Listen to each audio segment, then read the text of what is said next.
नमस्कार दोस्तों, स्वागत है एक बार फिर से बहुत ही शानदार वीडियो में। तो आज हम बात करेंगे बृहस्पति हिंदू देवता के बारे में, जिन्हें हम बृहस्पतिवार भी कहते हैं। हिंदू धर्म के प्राचीन वैदिक शास्त्रों में बृहस्पति अग्नि से छूटे देवता है, और यह शब्द एक ऐसे देवता को भी संदर्भित करता है जो देवों और देवियों को परामर्श देता है। कुछ बाद में के ग्रंथों में यह शब्द मंडल के सबसे बड़े ग्रह बृहस्पति को संदर्भित करता है, और देवताओं को नवग्रह के रूप में जोड़ा जाता है। बृहस्पति ऋग्वेद में दिखाई देते हैं, जैसे कि पुस्तक 4 के वचन 50 में उनके समर्पण उन्हें पहले महान प्रकाश से पैदा हुए ऋषि के रूप में वर्णित किया गया था, जिसने अंधकार को दूर भगाया। वह उज्ज्वल और शुद्ध है, एक विशेष धनुष रखता है जिसकी डोरी रीत या ब्रह्मांडीय व्यवस्था धर्म का आधार उनके ज्ञान और चरित्र का सम्मान करता है। उन्हें सभी देवताओं का द्वारा गुरु शिक्षक माना जाता है। वैदिक साहित्य और अन्य प्राचीन ग्रंथों में बृहस्पति को अन्य नामों से भी पुकारा जाता है, जैसे ब्रह्मांडस्पति, पुरोहित, अंगरीष के पुत्र और व्यास। उन्हें कभी कभी भगवान अग्नि आग के साथ पहचाना जाता है। उनकी पत्नी तारा देवी, जो आकाश में तारों का प्रतीक है। ऋषि बृहस्पति के प्रति श्रद्धा मध्यकाल तक बनी रही।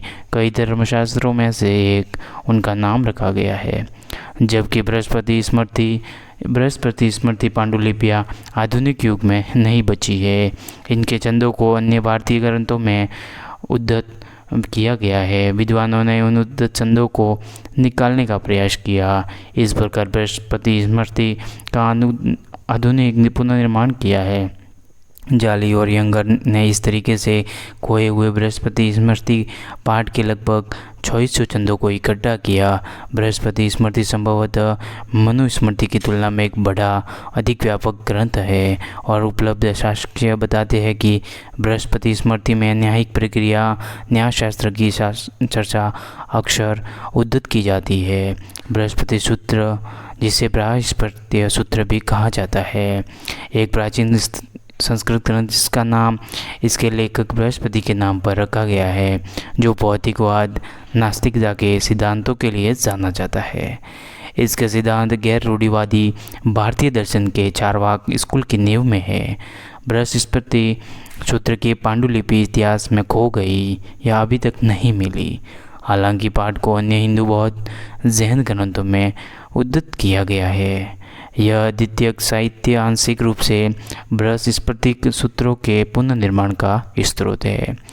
कुछ विद्वानों का सुझाव है कि बृहस्पति सूत्र का नाम वेदों में बृहस्पति के नाम पर रखा गया है, लेकिन अन्य विद्वान इस सिद्धांत पर अविवादित करते हैं, क्योंकि पाठ वेदों को अस्वीकार करता है।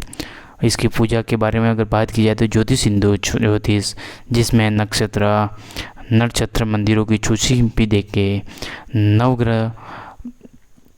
नवग्रह मंदिरों की सूची भी देके, और सप्त ऋषि हिंदू देवताओं की सूची में शामिल है, जिनके समर्पित मंदिर विभिन्न हिंदू तीर्थ स्थलों पर पाए जाते हैं, जहां हिंदू तीर्थ यात्रा करते हैं।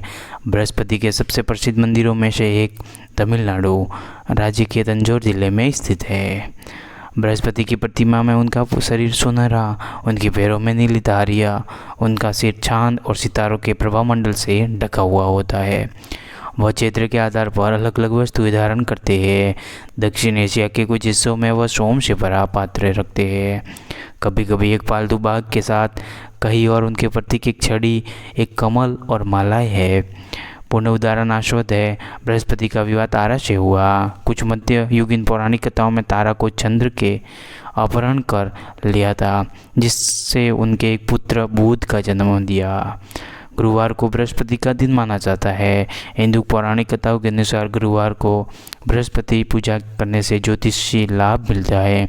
अगर आपको यह बृहस्पति के बारे में जानकारी अच्छी लगी हो तो वीडियो को लाइक करें, और चैनल पे नए हो तो चैनल को सब्सक्राइब जरूर करें।